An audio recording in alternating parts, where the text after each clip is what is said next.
में बहुत सारे बच्चे जीवन में परेशान रहते हैं, सर हम टॉर्क को कैसे समझें। तो देखो बड़ी सीधी सी बात है यार, अगर हमारे पास कोई एक पॉइंट है, ध्यान से सुनना, this is basically a point, मेरा एक कोई हिंज पॉइंट है ना, इसको हम हिंज पॉइंट बोलते हैं। इसके अबाउट बेसिकली जो भी चीज घूम रही है इस पॉइंट के अबाउट घूम रही है, तो जो पॉइंट जिसके अबाउट चीजें घूमती है उसे हम हिंज पॉइंट बोलते हैं। तो किसी हिंज पॉइंट के अबाउट अगर कोई चीज रोटेट हो रही है तो वो रोटेट इसीलिए हो रही है यार क्योंकि तुम उस पर्टिकुलर पॉइंट पे फोर्स लगा रहे हो, तुम है ना कहीं पे बेसिकली फोर्स लगा रहे हो एफ वेक्टर, और हिंज पॉइंट से जो तुम्हारा डिस्टेंस है, हिंज पॉइंट से जो तुम्हारा कुछ डिस्टेंस है उसे बेटा हम बोलते हैं आर वेक्टर, है ना। तो इस बात को जरा ध्यान से सुनो। और इससे हो क्या रहा है, इससे हो क्या रहा है, तुम्हारा इस फोर्स का टर्निंग इफेक्ट आ रहा है, मेरी बात को समझो, है ना। तो टॉर्क क्या है, टॉर्क क्या है, torque is the turning effect of a force. किसी भी फोर्स का जो घुमाऊ शक्ति है, किसी अगर ये फोर्स बेटा मैं लगा के ऐसे रोटेट कर रहा हूं, अगर ऐसे फोर्स लगा के रोटेट कर रहा हूं तो मेरी फोर्स की जो रोटेशनल कैपेबिलिटी है उस कैपेबिलिटी का जो नाम है बच्चों वो टॉर्क है। अब जरा ध्यान से सुनना, बड़े ही प्यार मक्खन मलाई से आपका ये माहौल सारा खत्म होगा। बिल्कुल अगले 5 मिनट के अंदर मैं इतना जबरदस्त बेटा कंटेंट लेके आया हूं। इस कंटेंट के लिए लाइक जरूर बनता है, सब्सक्राइब जरूर रहे चैनल पे ताकि ये तुमसे गलती से भी मिस ना हो जाए, ठीक है। तो अगले 5 मिनट के अंदर जिस बच्चे को टॉर्क बिल्कुल कभी समझ में नहीं आई, सारी की सारी आपकी मुट्ठी के अंदर होगी। तो आपके सामने बेटा एक रिजिड बॉडी है, रिजिड बॉडी पे एक हमारा पॉइंट है जिसको हमने हिंज किया हुआ है, मतलब ये बॉडी इसी पॉइंट के अबाउट रोटेट होगी। क्यों रोटेट होगी, क्योंकि हम इस ऑब्जेक्ट पे फोर्स लगाएंगे। बड़ी लॉजिकल बात। अब यहां से फोर्स लगाओगे तो ये जो बॉडी है ये बेसिकली रोटेट करना शुरू कर देगी। इस फोर्स की जो रोटेशनल कैपेबिलिटी है उसे हम टॉर्क कहते हैं, जिसे मैं निकालना चाहता हूं। जिस पॉइंट पे ये फोर्स लग रही है उस पॉइंट की लोकेशन हिंज पॉइंट से जो होती है, हिंज पॉइंट से उस पॉइंट की जो लोकेशन होती है उसे बेटा हम बोलते हैं R vector. And what is R vector, R vector is आपके सामने, it is basically position vector of point of application of force. ये पॉइंट हमारा फोर्स का एप्लीकेशन वाला पॉइंट है।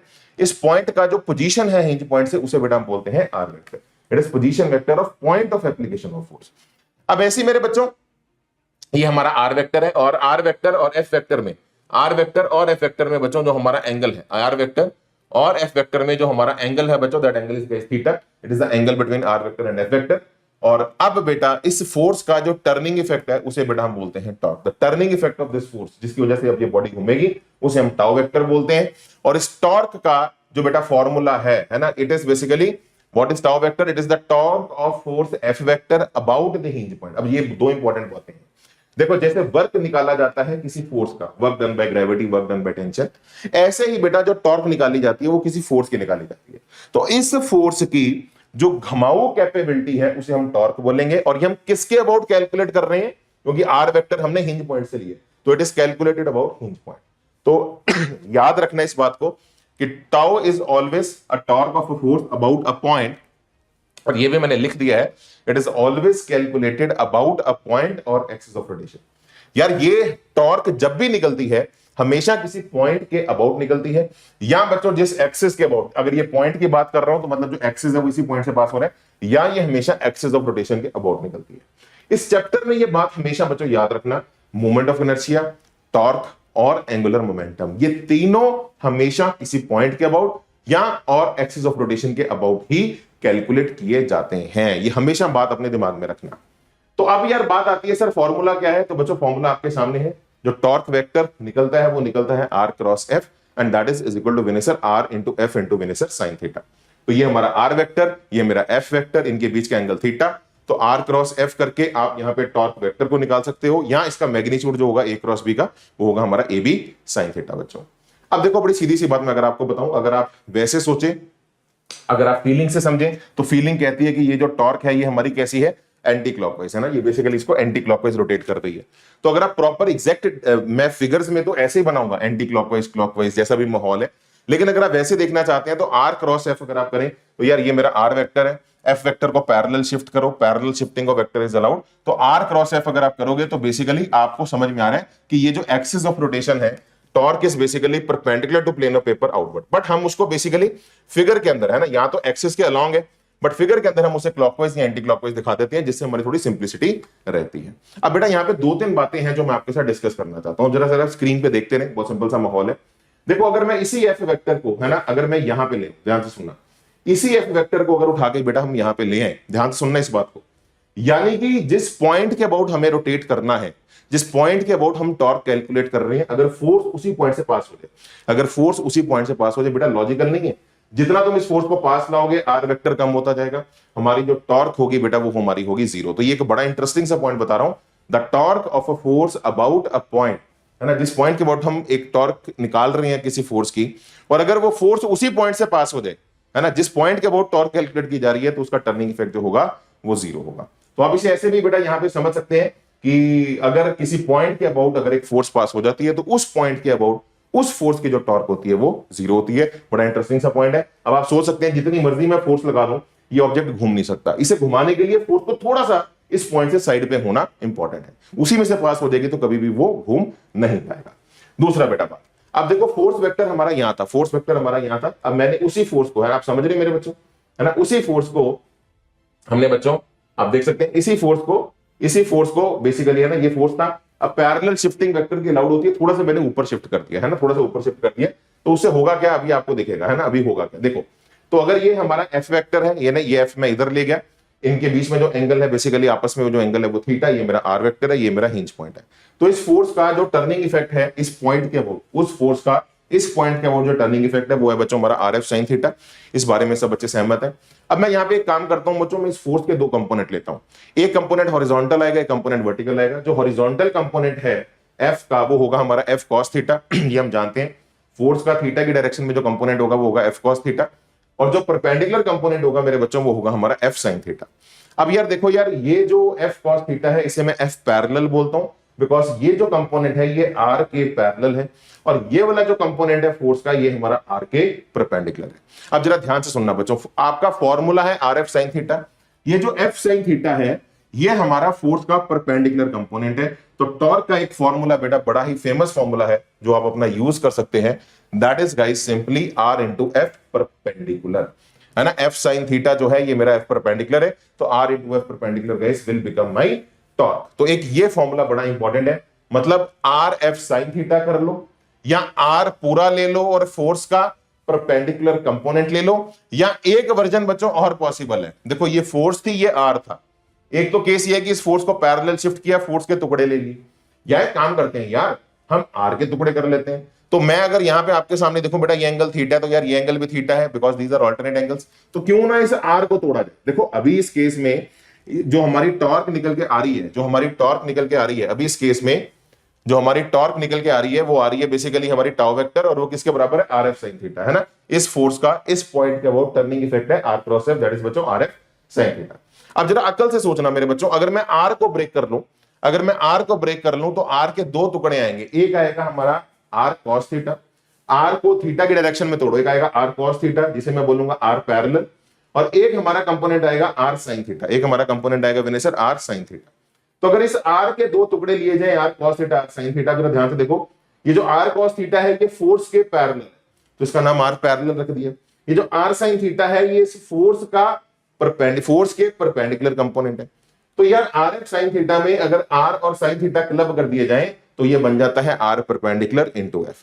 तो मैं मुद्दे की बात बताऊं तो मैं टॉर्क निकालनी है, आर एफ साइन थीटा कर लो, या आर इंटू एफ परपेंडिकुलर कर लो, या आर परपेंडिकुलर इंटू एफ कर लो, मतलब फोर्स पूरी ले लो और आर का परपेंडिकुलर कंपोनेंट ले लो, या फिर आर पूरा ले लो और फोर्स का परपेंडिकुलर कंपोनेंट ले लो। ये आपकी खुद की चॉइस है, चैट बॉक्स में बल्ले बल्ले कर दो। बहुत ही क्रिस्प नीट एंड क्लीन वे में आपको पूरी टॉर्क बेटा बताई जा रही है, ठीक है जी। तो अब ना बेटा इंटरेस्टिंग बात आपको बताता हूं, ध्यान से देखना। यहां पे एक बड़ी इंटरेस्टिंग सी बात है, वो ये है कि दैट अगर एक बॉडी हमारी रोटेशनल इक्विलिब्रियम में है तो नेट टॉर्क बॉडी की उस पॉइंट के अबाउट जीरो है, ठीक है। मतलब इसको बोलते हैं रोटेशनल इक्विलिब्रियम। अब इसका मतलब क्या है मैं आपको ना एग्जांपल के थ्रू समझाता हूं जहां पे आपको समझ में आएगा। देखो यार ये एक रॉड है जिसका मास एम है और लेंथ एल है, और यहां से हमने L/4 डिस्टेंस पे एक रस्सी लगा दी और एक हमने एंड पे लगा दी। हमें इस रस्सी में टेंशन निकालनी है।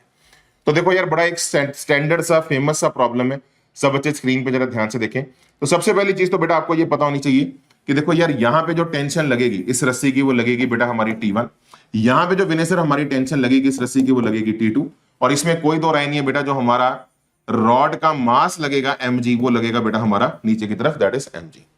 ये रॉड हमारी रेस्ट पे है, तो अगर रॉड हमारी बेटा रेस्ट पे हो तो हम इस बात से सहमत होंगे इस रॉड पे जो नेट फोर्स होगी बेटा वो जीरो होगी। अगर मैं नेट फोर्स इस रॉड पे 0 बोलता हूं तो इसका मतलब क्या है? इसका मतलब यह है जितनी नेट फोर्स ऊपर है उतनी ही नेट फोर्स हमारी नीचे है, तभी हम नेट फोर्स को 0 बोलेंगे, क्योंकि रॉड हमारी चल नहीं रही, it is not rotating, it is under rotational equilibrium. ठीक है ना, it is under Vinay sir rotational equilibrium. Yes sir, done है। Sorry, it is under translational equilibrium. तो अगर रॉड चल नहीं रही तो मैं ये बात लिख सकता हूं that T1 plus T2 is equal to mg। क्या लिख सकता हूं? T1 plus T2 equal to Vinay sir mg। जितनी ऊपर T1 ऊपर T2 ऊपर, टोटल ऊपर जो है वो T1 प्लस T2 है, उतनी ही नीचे है, that is equal to mg। मतलब बॉडी पे ट्रांसलेशनल इक्विलिब्रियम है, नेट फोर्स बॉडी पे 0 है। अब आपको यह भी बेटा बात पता होनी चाहिए कि इस बॉडी पे नेट टॉर्क भी 0 है अबाउट एनी पॉइंट। यार अगर कोई ऑब्जेक्ट चल नहीं रहा तो उसे ऐसे भी लिखा जा सकता है कि वो घूम नहीं रहा। अगर ये रॉड चल नहीं रही तो ये भी तो समझ सकते हैं ना कि रॉड घूम नहीं रही, और अगर बॉडी नहीं घूमती तो उसे हम बोलते हैं क्या? हमारा रोटेशनल इक्विलिब्रियम। और बेटा अगर रोटेशनल इक्विलिब्रियम है तो उसका अर्थ ही यही है कि नेट टॉर्क हमारी किसी भी पॉइंट के अबाउट 0 है, क्योंकि घूमने के लिए टॉर्क चाहिए। अब यहां पे बेटा नेट टॉर्क किसी भी पॉइंट के अबाउट अगर आप लिखोगे, है ना, नेट टॉर्क किसी भी पॉइंट के अबाउट लिखोगे वो 0 है। आप अपनी मर्जी का पॉइंट चूज करो, देखो कोई भी पॉइंट चूज कर सकते हो, ये वाला, ये वाला, ये वाला, ये वाला। सबसे सेफ पॉइंट बच्चों मैं आपको बता दूं, रोटेशन के अंदर टॉर्क लिखने के लिए रहता है सेंटर ऑफ मास वाला। कुछ ना समझ में आए तो सेंटर ऑफ मास सबसे सेफ रहता है। तो फटाफट बेटा अब 1 सेकंड लेना है। सेंटर ऑफ मास से ग्रेविटी पास हो रही है तो सेंटर ऑफ मास के अबाउट ग्रेविटी की टॉर्क 0 हो जाएगी। फटाफट दिमाग आपका ब्लिंक करना चाहिए। अब सेंटर ऑफ मास से बेटा ये वाला जो हमारा परपेंडिकुलर डिस्टेंस है, आप देख सकते हो ये टोटल डिस्टेंस L/2 है, ये L/4, तो ये वाला जो डिस्टेंस हो गया विनय सर, ये हो गया हमारा L/4। ये वाला विनय सर हो गया डिस्टेंस कितना हमारा? L/4। और ये वाला जो डिस्टेंस है विनय सर हमारा, ये हो गया कितना हमारा? ये हो गया L/2। अब आप जरा फटाफट बच्चों जरा इस बात को जरा समझ के देखिए कि यहां से सेंटर ऑफ मास के अबाउट जो T2 की टॉर्क आ रही है वो ऐसे आ रही है। ये जो T2 है ये सेंटर ऑफ मास के अबाउट रॉड को ऐसे घुमाना चाहते हैं, और टॉर्क का फॉर्मूला बेटा दिमाग में बसा होना चाहिए, या तो RF साइन थीटा चलेगा, या R इंटू एफ परपेंडिकुलर चलेगा, या R परपेंडिकुलर इंटू एफ चलेगा। ये सारे फॉर्मूले हैं जो टॉर्क के आपके लग सकते हैं। तो बेटा बड़ी सीधी सी बात है, आप यहां पे साफ साफ देख रहे हैं कि सेंटर ऑफ मास के अबाउट निकालनी है, और ये एक्चुअली R है, और ये परपेंडिकुलर ही है, ये फोर्स ही परपेंडिकुलर खड़ी है यहां पे, तो यही एफ परपेंडिकुलर है। अगर T2 कहीं एंगल पे लगा होता तो फिर मैं उसका परपेंडिकुलर कंपोनेंट कंसीडर करता। तो ये क्लियर कट हमें दिख रहा है, यहां से जो टॉर्क आ रही है वो आ रही है R परपेंडिकुलर इंटू एफ, यानी कि L/2 इंटू T2। और ऐसे मेरे बच्चों T1 जो है वो उसे ऐसे रोटेट कर रहा है, सेंटर ऑफ मास का वो T1 ऐसे रोटेट करना चाहेगी, और उसकी जो टॉर्क आएगी वो आएगी perpendicular distance L/4 into Vinay sir T1। और बेटा जैसे मैं आपको ये बोलता हूं कि हमारी नेट फोर्स जब मैं 0 लिखता हूं तो उसका मतलब है total upward force is equal to total downward force, उसी तरह बच्चों आप यहां पे लिख सकते हैं नेट टॉर्क जब हमारी 0 है, जितनी टॉर्क हमारी एंटी क्लॉकवाइज है उतनी हमारी क्लॉकवाइज है। तो आप लिख सकते हैं बच्चों L/2 into T2 is equal to L/4 into Vinay sir T1। तो ये सिंपल माहौल बेटा आप यहां पे लिख सकते हैं। 2 वेरिएबल 2 इक्वेशन, ये मेरी सेकंड इक्वेशन आ गई, ये मेरी फर्स्ट इक्वेशन आ गई। आप इसे आगे बेटा सॉल्व कर सकते हैं, 1 सेकंड में आपका आंसर निकल के आएगा, है ना। Total clockwise total anti clockwise के बराबर है, तो नेट टॉर्क हमारी 0। इसको बेटा मैं अगर साफ साफ सॉल्व करूं तो साफ साफ दिख रहा है T1 जो है यहाँ पे 2T2 के बराबर आ जाएगा, और यहां से बेटा T1 की वैल्यू 2T2 भर दो, तो T2 की वैल्यू जो आ रही है वो आ रही है mg/3, और जो T1 है वो इसका डबल है, that comes out to be 2mg/3। तो this is the way of solving these kind of problems.